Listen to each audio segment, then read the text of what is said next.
అలవి కాని హామీలు ఇప్పుడు అతిపెద్దదైనటువంటి సమస్య. దాని పరిష్కారమే అర్థం కాని. తెలంగాణ ప్రభుత్వం రుణమాఫీ కోసం కొట్టుకుంటోంది. కర్ణాటక ప్రభుత్వం సేమ్ రుణమాఫీలు చేశారా వీళ్ళిద్దరూ. అధికారంలోకి రాగానే 100 రోజుల్లో అన్నారు. 100 రోజులు ఇద్దరికి పూర్తయిపోయినాయి. అక్కడ పూర్తయిపోయి 200 రోజులు దాటిపోతుంది. 300 రోజులు అవుతున్నట్టుంది. ఇక్కడ వీళ్ళది అంతే. ఏదో ఇంకా అదే అమ్ముదామా, ఇది కొందామా, లేకపోతే ఎవరికి మినహాయింపులు పెడదాం, ఇట్లాంటి చర్చ నడుస్తుంది ఇప్పుడు. కానీ ఈలోపుగా బాధుళ్ళు మాత్రం భారీగా పెరిగిపోయినాయి.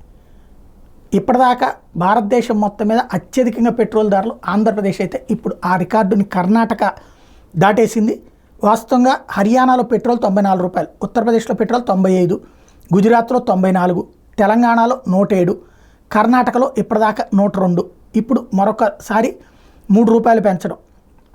అయితే ఇక్కడ విశేషం ఏంటంటే తెలంగాణ కంటే తక్కువే ఉన్నట్టు కర్ణాటక ఆ లెక్కన. ఎందుకంటే 3 రూపాయలు పెంచడం అంటే 105 రూపాయలు, తెలంగాణ 107 రూపాయలు.